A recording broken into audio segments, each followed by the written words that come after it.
சொல்லுமா. Hello friends, இங்கே பாருங்கள், இந்த பாட்டியம்மா 96 வயசு பாட்டிக்கு.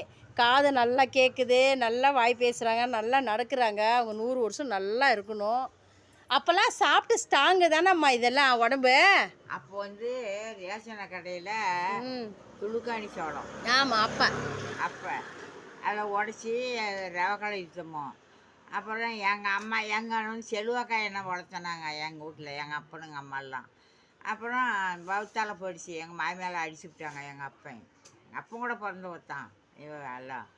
அப்புறம் 8 நாளைக்கு வருக ஒரு பக்கம் மூளையில் நெல் விளைஞ்சிருந்தா அதை அறுத்து களத்தில் அடித்து அப்பயே குத்தி அந்த சோறாக்கி 6 பேர்த்துக்கு 3 பொம்பளைக்கு எங்கள் மாமியார் பங்கு பிரிக்கும்.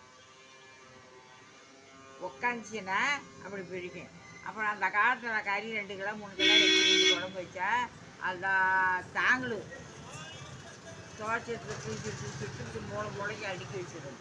வச்சா 5 6 ஆம்பளை உட்கார வச்சு 3 பொம்பளைங்களையும் உட்கார வச்சு எங்கள் மாமியார் 6 பசங்க 3 மருமவா. அப்புறம் தான் 3 மருமவா வந்தேன். அப்புறம் போட்டு வைக்கும். எங்கள் மாமியார் சட்டியில் போய் பார்த்தா ஒன்றும் இருக்காது. நான் என்ன பண்ணுவேன், எனக்கு கொடுக்குற கறியை அசாத மறைச்சி கொண்டு போய் போட்டுருவேன்.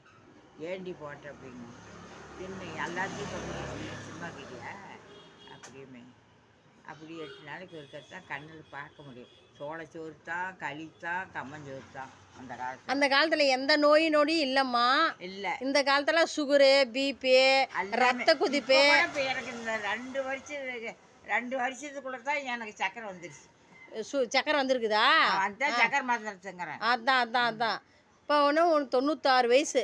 ஆமாம், 96 முடி போகுது. கேளுங்க மக்களே, பாட்டியம்மா தனக்கோடி அம்மா பேர் தனக்கோடி அம்மா. சிரிப்பை பாரு எப்படி சிரிப்பு